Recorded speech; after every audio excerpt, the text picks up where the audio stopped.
Rarara ya dafa maƙudan kuɗi cikin wannan azumi bayan kai ziyara gidan da aka ƙona masa. Mai sauraro barka da wannan lokaci, kana barka da jimirin sake saduwa da mu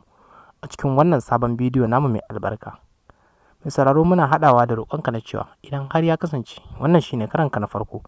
na kawo ziyara cikin wannan sabuwar tasha tamu mai albarka, da ka daure ka danna mana subscribing, kana daga bisani sai ka taɓa alamar ƙararrawa. Domin hakan shine kaɗai zai ci gaba da baka damar isowa zuwa ga shirye-shiryen da zarar mun ɗaura kuma akan lokaci. To mai sauraro ga dai cikakken wannan rahoto a yanzu na zuwar maka tare da wakilanmu. Bayan iftila'in da ya faɗawa shahararren mawaƙin siyasan nan wato Dauda Kahutu Rarara,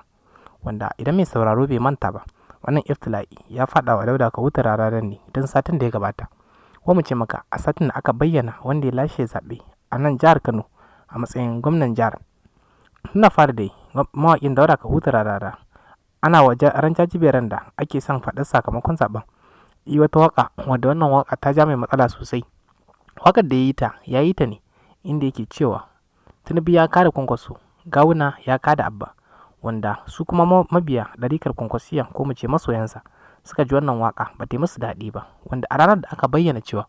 Abba Gida shine lashe wannan zaɓe. To a lokacin a nan take a safiyar suka je suka nufi gidansa ko mu ce da kuma studiyonsa, kana suka kona wannan gida da kuma wasu manyan motoci suka yi mai asarar nan, wanda mai sauraro lokacin da suka aikata mai hakan baya gari, bayan ya bayyana ya kuma dawo sai a jiya ne sai a yau ne ije ga wannan asara da suka yi masa,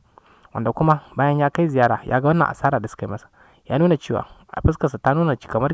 bai jawo shin wannan al'amari ba, inda bayan hakan kuma ya dauki kyauta ya ba wa al'umma ta kyautar kayan abinci kamar da yadda ka sani a yanzu a watan Ramadana da muke ciki. To mai sauraro muna yi Dauda Kahutu Rarara addu'ar Allah ya mayar masa da wannan asara tasa. Mun gode da jimirin kallon wannan bidiyo da aka yi.